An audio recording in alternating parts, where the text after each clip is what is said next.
Jamukan sɛnɛ la jabago k'aw fo ka waleɲuman ko anw donna aw ka jamukan kɔnɔ bi jamukan sɛnɛ bulon kɔnɔ an nisɔndiyalen don ka sabu kɛ an bɛ waati min kɔnɔna na jamana dɛmɛli o ye jamana kanuden bɛɛ ma wajibi n'a fɔ jamana sariya soma b'a fɔ cogo min na la défense de la patrie est un devoir pour tout citoyen o kuma kɔnɔna na jamana kɔnɔdenw n'u ka kɛlɛkɛcɛw ɲɔgɔn cɛ baaraw la an ka jateminɛ dɔ bɔra k'a fɔ min ye an ka farafinna ye jɔyɔrɔba bɛ maaw la maa mun hakili juru canilen don kosɛbɛ dɔnnu kun b'an na kabi kunu ka se bi ma kɛlɛmasaw tɛmɛna anw ka jamana kɔnɔ mun ye kɛlɛ kɛ ka kɛlɛmasayaw ɲɛ sɔrɔ bi ko yɛlɛmana o n'a ta bɛɛ an y'a ɲɛsin o ma ko mɔgɔ ni i filili i jujɔ ma i laban ko o bɛ kamana gan o de kɔma bi an nana ni hakilina ye hakilina min ni a bɛ kɛ sababu ye ka ne ni aw bɛɛ lajɛlen bilasirali kɔnɔna na an n'a dɔn k'a fɔ farafinna dugukolo kan cɛba mun tɛmɛna kɛlɛ mun kɛra jaabi jumɛnw tora ni o bɛ se ka kɛ taamasiyɛn an bolo bi a bɛ se ka dɛmɛ jumɛn kɛ k'a ɲɛsin an ka kɛlɛkɛcɛw ma babu an bɛna sigi o de kan hakilina nin don le thème du jour armée nation valorisation des héritages stratégiques africains babu a bɛ sigi o kan maa welelen an bolo kɔrɔ o ye professeur Nung Salu Mukoro maître de conférence à l'université Kurukanfuga de Bamako an n'ale bɛ ɲɔgɔn fɛ bi dɔnniya caman b'a kan sariya bolofara min bɛ wele ko droit international public o maa jolen don ɲininikɛla ŋana don min ma dogo maa la université Kurukanfuga kɔnɔna na Mali kɔnɔ a ye jɔyɔrɔba caman kɛ nka baara ni a taabolo kama an y'an sɔnni sigi min kan o de ye a ka wulikajɔ baaraw ye jango ka gafe dɔ bila anw maliyɛnw ka bolo kan o gafe in o bɛ kɛ sababu ye maa ni i y'a kalan i bɛ fɛn caman faamu a kɔnɔna na k'a fɔ jamana kɔnɔdenw jɔyɔrɔ bɛ an na an ka se k'an ka jamana kɛlɛmasaw kɛlɛkɛcɛw dɛmɛ ni hakilinaw ye k'u jukɔrɔma don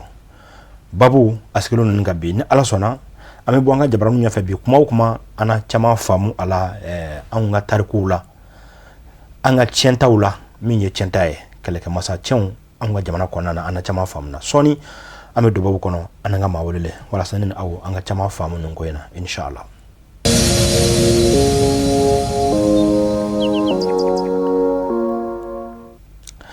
Professeur Mukoro an bɛ fɔ k'i waleɲuman dɔn an ka cisɛri ma o teliya bɛɛ la i y'i ka bololakɔrɔbaaraw bila k'i ka bololabaaraw bɛɛ lajɛlen bila walasa ka na an ka ɲininkaliw jaabi i y'o mun kɛ an bɛ fɔ k'i waleɲuman dɔn. Aw ni ce aw ni baraji aw ni ce aw ka weleli la foli b'aw ye foli bɛ an filɛlikɛbagaw bɛɛ lajɛlen foli bɛ an karamɔgɔw ye minnu y'an kalan minnu y'an bolo don nin baara in na minnu y'an ɲɛ yira minnu y'an kow ɲɛfɔ an ɲɛna n'an fana sera ka sira sɔrɔ a kow kɔnɔna na an bɛ foli b'u bɛɛ lajɛlen. A diyara n ye an bɛ fɔ k'i waleɲuman dɔn an kɔni sigira nin kan bi armée nation valorisation des héritages stratégiques africains dɔnniyaba dɔw tun b'an na ka se bi ma anw kɛra anw ye kɛlɛkɛ cɛfarinw siw ye o tiɲɛ tɔ minnu tora an bolo an b'a fɛ k'an jujɔn de dɔn walasa bi bɛ cogo min na sini an bɛ se ka ci prospective mun kɛ k'a ɲɛsin sini ma. Alors bi n'a fɔra ko e ka ɲɛfɔ Mali yɛrɛ kan armée nation hakilina jumɛn bɛ se ka kɛ sababu ɲuman ye k'anw ka kɛlɛkɛcɛw dɛmɛ u ka don o don baaraw la. I b'a dɔn bi bi in na Mali i bɔra k'a fɔ cogo min na anw tɛ jamanaden ye an tɛ bi jamana ye an ye jamana kɔrɔba de ye ayiwa siw caman de fana b'an fɛ yan minnu ye kɛlɛkɛ si ye n bɛ se k'a fɔ yɛrɛ Mali yɛrɛ sigibolo bɛɛ lajɛlen kɛlɛkɛ si de y'a fanba ye voilà donc dɔnniya bɛ yen min ye kɛlɛ dɔnniya ye min ye hali kodɔn dɔnniya ye min ye hali seko ni dɔnko yan fan fɛ voilà donc dɔnniya caman ma yɔrɔ donc ni i ye ɲininka nin kuma in na ne bɛ se ka mun fɔ an ka kɔrɔlen dɔw lajɛ kɛlɛ minnu kɛra an fɛ an ka tɛmɛ k'a bɛ lawale la i b'a dɔn siɲɛ caman an hakili bɛ taa i b'a sɔrɔ kɔsalanta in na ka bɛn ni colonisation ye waati ye tuma dɔ la fana an hakili bɛ taa Sunjata tile waati kɛlɛw la donc hakili bɛ taa Samori tile waati kɛlɛw la donc n'i y'a jateminɛ siɲɛ caman a bɛ k'an bolo ko ninnu tun ye kɛlɛw ye ten bon an ti peut-être an b'a dɔn mais an ti a lakilen k'a yira k'a fɔ ko hakilina dɔw de tun bɛ nin kɛlɛw baara kɛcogo kɔnɔna na k'a fɔ kɛlɛ ninnu tun bɛ ka kɛ ni hakili de ye donc hakilina ninnu u ma burun u bɛ yen hali bi donc hakilina dɔw yɛrɛ bɛ se k'an dɛmɛ hali bi kɛlɛw taabolo la an bolo i ko an ka jamana bi lahalaya min kɔnɔ bi na hakilina caman b'a kɔnɔ minnu bɛ se k'an dɛmɛ a diyara n ye o sera ka sisan n'i ko armée nation i bɛ jamana kɔnɔden ni a ka golomasini tabaw de kɔni cɛɲɔgɔn baara jateminɛ a kɔnɔna na i b'i sɔnni sogo kan kosɛbɛ alors bi min ye jamana kɔnɔden citoyen yɛrɛ n'i y'a ta k'a lajɛ jɔyɔrɔ jumɛn n'o y'a ka responsabilité ye a ka finitigilakaw dɛmɛli la jɔyɔrɔ jumɛn bɛ se ka y'anw na anw minnu ye jamanaden bi bi na fo an k'a faamu k'a fɔ ko n'a a kɛra lakana ye o ye an bɛɛ lajɛlen jɛ de lakana ti i b'a fɔ minnu bɛ fanga la olu dɔrɔn ka baara ye an bɛɛ lajɛlen ka baara de ye lakana ye an bɛɛ lajɛlen de ka baara fana ye ka jamana kɔlɔsi lakana k'a kɔlɔsi sira jumɛnw fɛ ka siraw kɔlɔsi sira jumɛnw kɔlɔsi sira minnu bɛ dugu lase ɲɔgɔn ma k'olu kɔlɔsi hakili siraw fana kɔlɔsi dɔnni siraw kɔlɔsi mɔgɔya siraw kɔlɔsi n'est-ce pas fɛn jumɛn de bɛ don anw miirina na n'o o man ka don anw miirina na n'o bɛ se ka kɛ kɛlɛ tiɲɛni sababu ye n'est-ce pas donc n bɛ sinsin kosɛbɛ hakilina sira kan puisque an ka baara ye vraiment ka hakiliw de carin kosɛbɛ ka hakiliw de labalo an ka baara fanba basinen don kan ka bilasirali kɛ n'o yɔrɔ ye donc o de kama faut que jamanadenw an ka miirina ɲumanw de sɔrɔ ka ɲɛsin an yɛrɛ faso ma c'est-à-dire que fɔlɔ n ko n bɛ deli k'a fɔ i b'a dɔn kɛnɛmana journaliste ninnu donc n'olu yɛrɛ ye aw collègues ye an b'a fɔ ten donc n'u tun nana donc an ni minnu bɛ kɛlɛ la o tun b'olu sagola kumaw de fɔ ka don anw ka journalistes da donc olu fana b'o jɛnsɛ fan bɛɛ fɛ k'a sɔrɔ u t'a dɔn k'a fɔ ko kojugu b'a ko la yɛrɛ tuma dɔ la nkalon kuma b'a la tuma dɔ la hakilila yɛlɛma dɔrɔn de kuma b'a la ka fɛn fɔ min b'a to an dusukun an bɛ se ka futinɛ ka ɲɛsin an ka jamana ma ou bien min bɛ se k'a to fɛn bɛ fɔ an ɲɛna fɛn min tɛ tiɲɛ kuma ye ou bien min b'an jɔn an yɛrɛ la n'est-ce pas donc an bɛ jɔn an yɛrɛ la an bɛ jɔn an ka fanga kɛbagaw la an bɛ jɔn an ka dɔnniw na an bɛ jɔn an yɛrɛ ka miirinaw la donc an m'a fɔ ko dɔnnikɛlaba t'u fɛ yen an m'a fɔ ko seko kɛlɛkɛ ŋanaba t'u fɛ yen an m'a fɔ ko savanba t'u fɛ yen anw ko de ko olu ka savanw miiri cogo siɲɛ caman o bɛnnen don n'olu yɛrɛ ka hɛrɛ laɲini de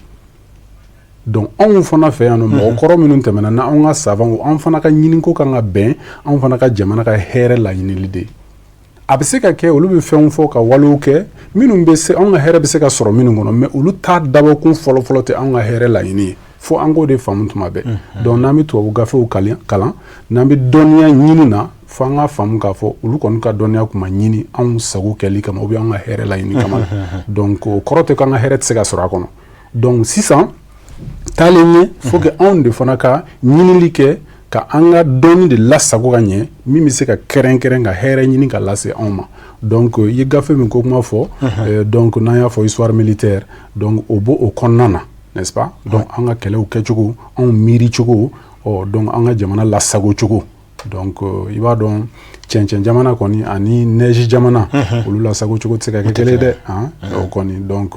ani mɔgɔ min bɛ neige kan o miiri cogo ani mɔgɔ min bɛ cɛncɛn kan madala n'olu miiri cogo bɛ kɛ kelen kosɛbɛ dɛ nɛnɛba bɛ yɔrɔ min na ani funtɛniba bɛ yɔrɔ min na madala n'olu miiri cogo bɛ kɛ kelen donc mɔgɔw sigiyɔrɔ ani miiri cogo olu tɛ kɛ kelen donc u mago bɛ lakana sugu min na o fana n'o tɛ kɛ kelen parce que u bɛɛ bɛ tali kɛ ɲɔgɔn na hali u balo cogo i m'a ye sa donc ani farikolo yɛrɛ hali mago bɛ kɛ balo sugu min na ka kɛɲɛ ni sigiyɔrɔ ye ninnu si tɛ kelen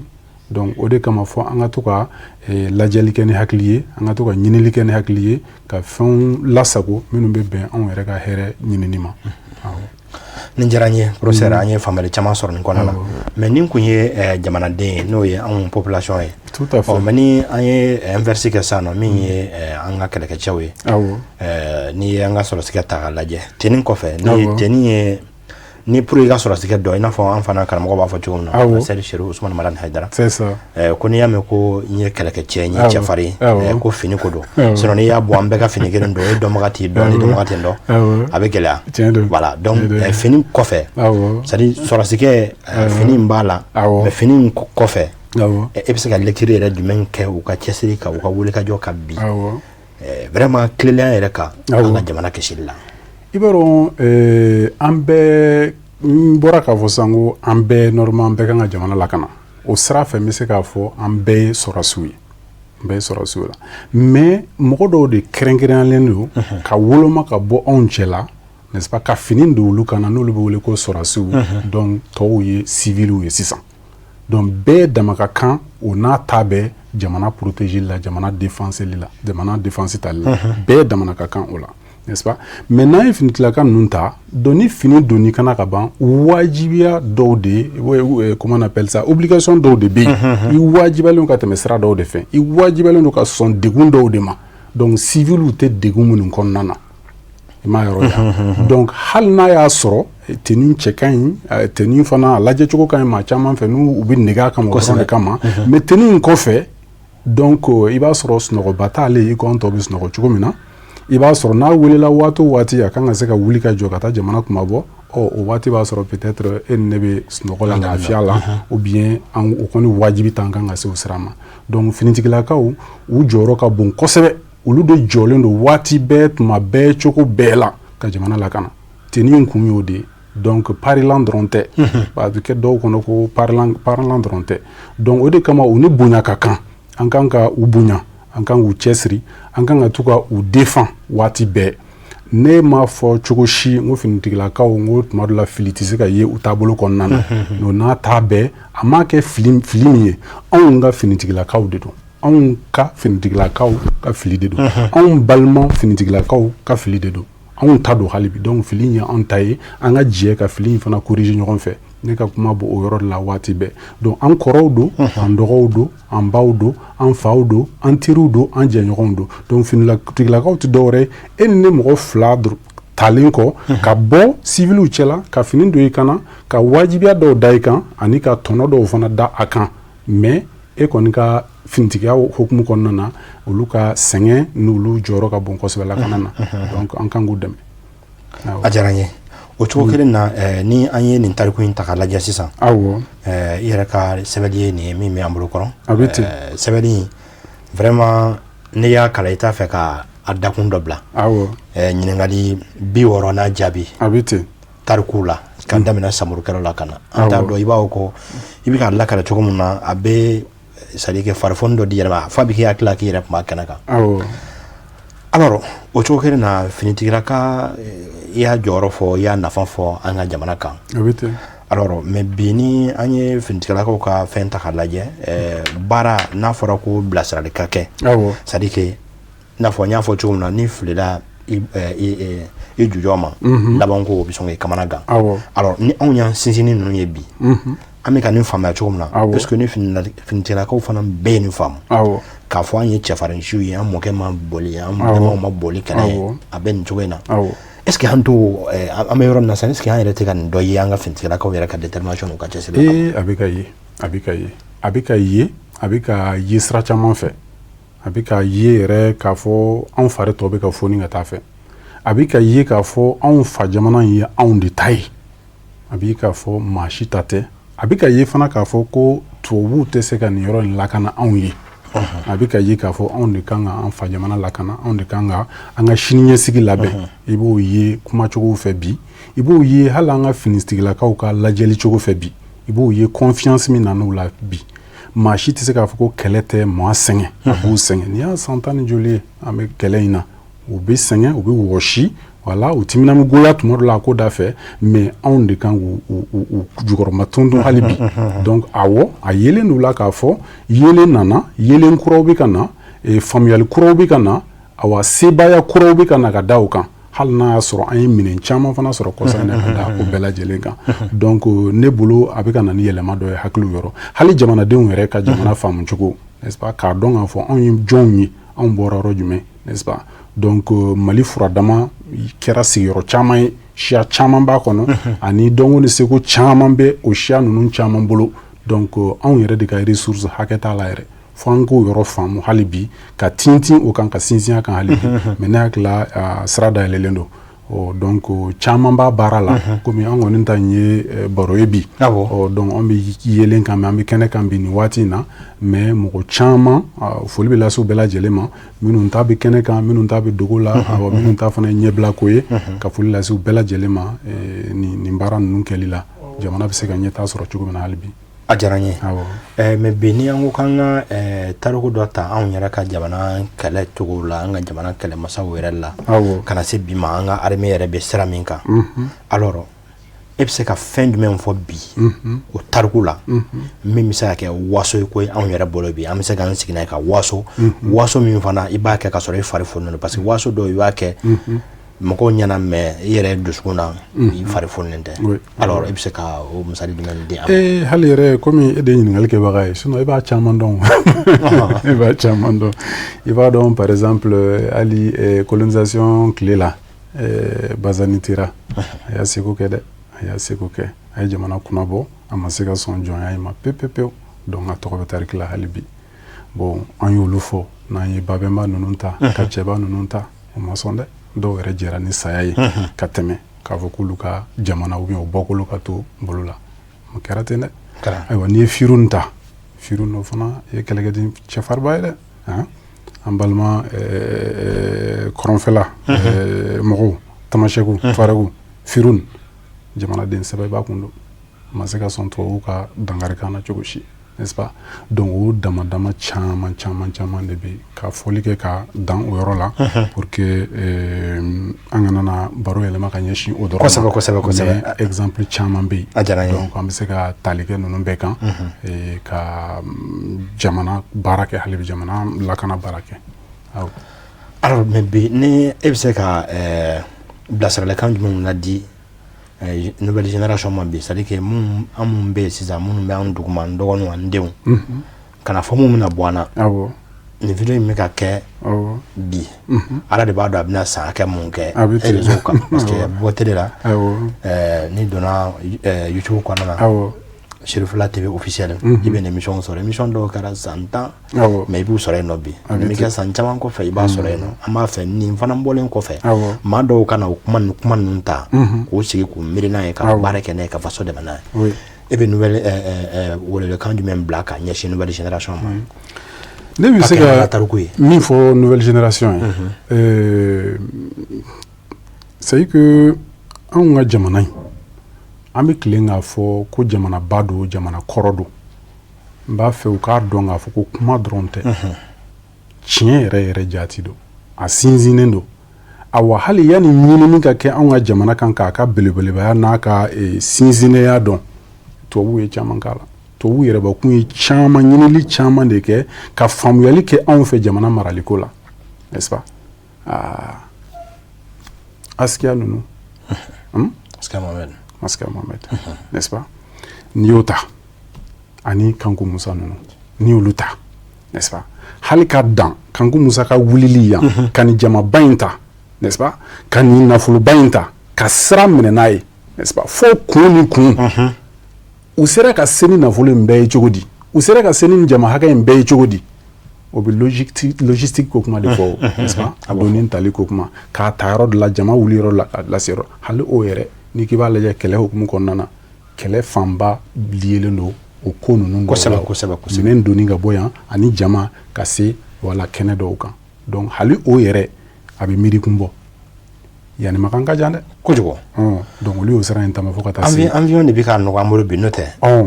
n'a fɔra e ne yɛrɛ ye ko an ka a k'an sen na i b'a dɔn baara don dɛ a ka gɛlɛn donc o sera ka kɛ cogo di i kan ka dɔn k'a fɔ ko mɔgɔw kun don minnu miirina kuntala kun ka jan minnu fɛɛrɛw kun ka bon la yeta kun ka bon donc n'i y'o ye déjà o kan ka an ka denmisɛnninw sɔn hakili la i m'a ye donc k'a kɛ fana sisan i b'a fɔ n'i ye Samori lajɛ par exemple Samori Ture ka nin san hakɛ in bɛɛ kɛ tubabu bɛ ka munumunu a kɔ o tɛ k'a sɔrɔ a ye kɛlɛkɛ fɛɛrɛ dɔw de tigɛ hali ka sɔrɔ tubabu bɛna s'a la waati min na o y'a sɔrɔ u ye u ka mugujugu marifa ninnu o y'a sɔrɔ o b'o tile la hali n'a sɔrɔ Samori fana ye ɲɛ sɔrɔ o la kɔfɛ sa mais u y'o olu de kɛ ka a ko gɛlɛya bolo dɔɔni mais o n'a ta bɛɛ o mɛnna munumunu na nɔfɛ dɛ san caman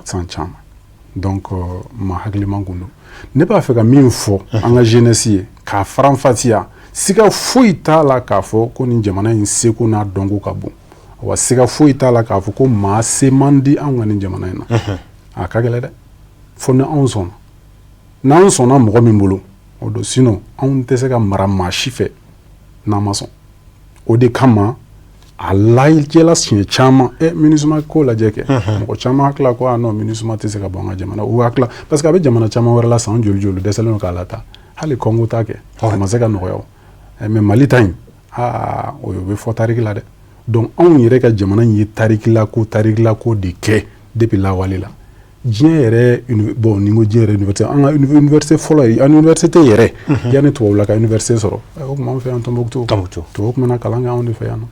n'est-ce pas donc nin ko ninnu filɛ nin ye a fɔ kun tɛ dɔrɔn ko ka to k'a fɔ k'a kɛ baro kuma ye mais dɔnni dɔw de bɛ nin ko ninnu nin yɔrɔ ninnu bɛɛ la minnu yɛrɛ ye dɔnni minnu taara ka taa kɛ ka baara kɛ tubabula jamana maracogo sira fɛ k'a sɔrɔ anw yɛrɛ tilala k'a dɔnni ninnu dɔw to kɔ donc n b'a ɲini jeunesse fɛ hali bi an ka ɲinili kɛ an ka jɛ n'o ye an ka da la k'a fɔ ko dɔnni b'an ka tariki caman kɔnɔ an ka o ko ɲɛɲini ka a diyara n ye professeur vraiment an ka waati yɛrɛ b'a la ka taa n'o tɛ ɲininkaliw bɛ ne bolo bi minnu barika ka ca mais sisan teliya la ni an ye an sigi k'a lajɛ an ye nin bɛɛ fɔ an kumana jamana kɔnɔden yɛrɛ kan a dɔw y'o fɔ sɔrɔsikɛ fana tɛnin kɔfɛ c'est à dire uniforme b'a la uniforme kɔfɛ hakilina min bɛ yen cɛsiri ni farifoni min bɛ yen i da ser'o ma alors bi ka tariku yɛrɛ lajɛ i walawala hakili i da sera an kana caman ma mais bi n'a ye nin fana ta k'a lajɛ jamana marabagaw fana bilama armée nation u jɔyɔrɔ ko la k'a sabati ka bɔ kumakan na i n'a fɔ don jan tɛmɛnw na a bilama in u b'a fɛ ka taa seni ko in yɔrɔ jumɛn na o ŋaniya min b'o kɔnɔ i komi e ye sɛbɛlikɛla ye e ye ɲininikɛla ye sanfɛ kalanso la e ka faamu yɛrɛ ye jumɛn ye ninnu maa fila ka tɛgɛ di ɲɔgɔn ma la walasa ka se ka jamana in basigi ne ye ɲininikɛla ye voilà donc anw ta ye bilasirali ye anw ta ye ka dɔnni tɛntɛn ka kungo n'a a ɲɛɲɛ bɔ ɲɔgɔn na donc baara bɛ se ka kɛ n'o ye cogo min na anw ka o faamu kɔnɔna na ka jamanadenw ani jamana marabagaw kala ɲɔgɔn na o kɔni o furadama diɲɛ fan bɛɛ o de ye jamana yɛrɛ maracogo ɲuman ye donc o kɔrɔ tɛ ko gɛlɛya t'a kɔnɔ dɛ gɛlɛya bɛ y'a kɔnɔ tuma dɔ la sabu ka d'an ka jamanaw ka marabagaw ka jamana maracogo tuma dɔ la i bɛ taa sɔrɔ o ti kɛ bɛɛ hakilina ye ka bɛn waati bɛɛ ma parce que degun dɔw b'a kɔnɔ donc an b'a yira fana k'a fɔ que jamanadenw fana donc ni faamuyalikɛlaw yɔrɔ de la généralement jamana fana bɛ ka ɲɛtaa bɛ sabati ka ɲɛ donc fo faamuyali ka kɛ nin yɔrɔ in na caman b'a fɔ ko action civilo militaire ne t'a bila o minɛn kɔnɔ ne b'a fɔ ko armée nation de ala action civilo militaire olu bɛɛ ye fɛn wɛrɛ ye hali bi vraiment c'est à dire que jamana marabagaw ani finitigilakaw ani jamanadenw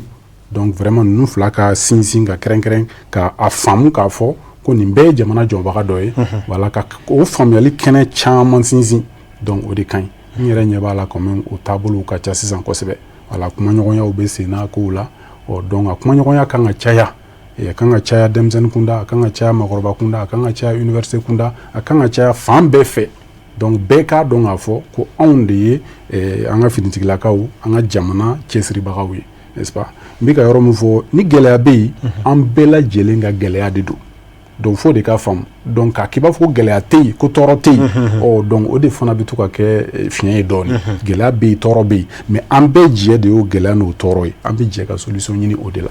donc o de y'anw ta ye a kuma fɔli la. A diyara n ye an ye faamuyali sɔrɔ o kɔnɔna na mais bi n'a fɔra ko bilasiralikan labanw na jɛmukan kuncɛli la bɛɛ ka responsabilité hakili la i y'i sɔnni sigi bɛɛ ka bɛɛ jɔyɔrɔ kan a bɛ i n'a fɔ f'an bɛɛ de ka jɛ k'an tɛgɛ di ɲɔgɔn ma. A bɛ ten. min bɛ se ka kɛ sababu ni kɔnɔkulu la mankan mɛn sɔrɔ ni kɔnɔ kelen wulila a dɔw la i t'a dɔn ko fɛn tɛmɛnen kɔnɔ alors o vision in na bi o laɲini in na e bɛ se ka welewelekan jumɛn bila k'a ɲɛsin nin kulu fila bɛɛ ma en tout cas nin fan fila bɛɛ ma armée nation sira kan walasa jamana in an b'a fɛ a ka kɛ min ye basigi la hɛrɛ la don nataw la a ka se ka k'o ye. C'est ça i b'a dɔn min ka ɲi kosɛbɛ ka a ɲini ka da i ka ɲɛmɔgɔw la an ka da an ka ɲɛmɔgɔw la an ka da la k'a fɔ ŋaniya ɲuman de b'u la ka ɲɛsin jamana jɔli ma et k'o bɛ jamana jɔli baara de la an ka daw la De l'autre côté aussi jamana ɲɛmaaw u ka da la k'a fɔ u sinsin bere ye jamanadenw ye kɛlɛ yɛrɛ kun yɛrɛ bɛɛ ye jamanadenw de ye olu ka hɛrɛ olu ka siniɲɛsigi baara kɛlɛ kun y'o de ye donc fo nin yɔrɔ in de ka faamu kan fila ni ɲɔgɔn cɛ faamuli yɛrɛ dɔrɔn tɛ dɛ fo hakili jigin ka to ka k'a la waati bɛɛ kɛlɛ yɛrɛ kun ye jumɛn ye munna an bɛ ka nin kɛlɛ in kɛ de donc ni hakili jigin ma k'o la tuma bɛɛ donc tuma dɔ la a bɛ se ka kɛ an b'a fɔ an yɛrɛ bɛ ɲini ka sɛgɛn a kɔrɔ mais tuma bɛɛ n'an hakili jigila kɛlɛ in kun na k'a fɔ yɛrɛma hɔrɔnya kɛlɛ don sini ɲɛsigi kɛlɛ don n'est-ce pas bi tɔɔrɔ wulili kɛlɛ don pour que maa minnu fana bɛ n'anw kɔfɛ olu ka hɛrɛw de ka caya ka taa fɛ i b'a ye k'a fɔ vraiment a ko bɛ sinsin ka ɲɛ donc n bɛ hali bi ne ta ye ne kɔni ɲɛ b'a la ne ka jate la jamana taabolo kan sira caman fɛ degun bɛ yen mais n y'a fɔ cogo min na degun bɛ jɛ an bɛ jɛ k'u kɔrɔta ɲɔgɔn fɛ de donc n y'a fɔ cogo min kɔnɔkulu jamanadenw ni jamana marabaaw nin kulu kelen anw de bɛ jɛ n'est-ce pas ka donc mun wɛrɛ bɛ yen o la donc ka kɛnɛmamɔgɔw ka kuma ta dɔ k'i sigi dɔrɔn k'a fɔ aw ka jamana ɲɛmaaw man ɲi donc an b'o kuma ta k'a fɔ k'an bɛ o ta k'an ka jamana ɲɛmaaw sɛgɛrɛ bon o ye wale min man ɲi anw fana minnu ye ɲininikɛlaw ye ɲinini min n'i b'a ye k'a fɔ ko a tɛ jamana nafa mun b'i bila o ɲinini la an bɛ jamana ka hɛrɛ n'a ka nafa de kɔ mun b'e bila o la donc jamana ka hɛrɛ bɛ fɛn minnu na an bɛ baara kɛ ni o de ye ninnu fana bɛ k'a ɲini ka an ka jamana coron donc anw fana kan ka kunbɛli kɛ pour que o kana se ka an ka jamana tɔɔrɔ lase an ka jamana ma cogo min na donc n b'a ɲini denmisɛnninw fɛ donc n'u ye fɛn ye réseau kan u k'u hakili jagabɔ tuma bɛɛ est-ce que nin dabɔlen ne ka jamana ɲɛni kama est-ce que ne ka jamana tɔgɔ duman bɛ ka fɔ nin yɔrɔ in na parce que an t'olu ye k'u ta tɔgɔ jugu fɔ an t'o ye dɛ donc olu kɔni b'an ta tɔgɔ jugu fɔ mais an t'olu ye k'u ta tɔgɔ jugu fɔ donc an fana ka jija an ka to ka an ta tɔgɔ duman fɔ ko fini nɔgɔ k'o bɛ k'o so kɔnɔna a tɛ ten yan linge sale c'est l'argent en famille donc an ka to ka an ta k'o cogo la an kana an yɛrɛ lebu mais k'a fɔ an b'an yɛrɛ wayaba ka di diɲɛ ma a diyara n ye professeur Mukoro an bɛ fɔ k'i waleɲuman dɔn ni ɲininkali ninnu jaabi la o de bɛ dan sigi bi jamukan na sariya bulon kɔnɔ min kun sigira nin kan armée nation valorisation des héritages stratégiques africains babu a kun sigira nin kan maa welelen an bolo kɔrɔ professeur Numu Salif Mukoro maître de conférence à l'université Kurukanfuga de Bamako an garisɛgɛ kɛra nin ye bi hakili la nin bɛ soma sama bɔ a fɔra kan mun na ne ni aw an mago tɛ k'a interpréter walasa a ka faamu ni ala ma baasi wɛrɛ kɛ don nataw la an n'an sigi ni baro sugu hakili kan walasa ka adamadenw bilasira k'u fari foni k'u da la k'a fɔ kɛlɛmasa minnu tɛmɛna u ye kɛlɛ de kɛ bi o tɔgɔ bɛ ka fɔ u ye mali de bila an ye n'an kumana mali sɔrɔ ye an tɛ bi fɔ o la whatsapp numéro ne b'o bila ni aw ni ɲɔgɔn cɛ whatsapp numéro o bɛ to ne ni aw cɛ min bɛ kɛ sababu ye aw ka ɲininkali don nataw la o na kɛ sababu ye ka dakɔrɔw dayɛlɛ ɲininkali kɔrɔw dayɛlɛ ka na ni maaw ye mun b'o ɲininkali jaabi o la an b'an ka maa welelen fo ka waleɲuman dɔn ka barika da a ka ɲininiw na i n'a fɔ nin gafe sugu ninnu ka ninnu cɛri jamana kɔnɔna na min bɛ kɛ sababu ye n'i y'a kalan i y'a dayɛlɛ ka kalan yɔrɔ la faamuya bɛ sɔrɔ a kɔnɔ ne b'a fɔ a k'an bɛ dɔ wɛrɛ jamukan sariya bulon don ne b'a fɔ an na ɲɔgɔn sɔrɔ don wɛrɛ walasa faamuyali caman ka sɔrɔ salamu alaikum wa rahmatulahi taala wa barakatuh.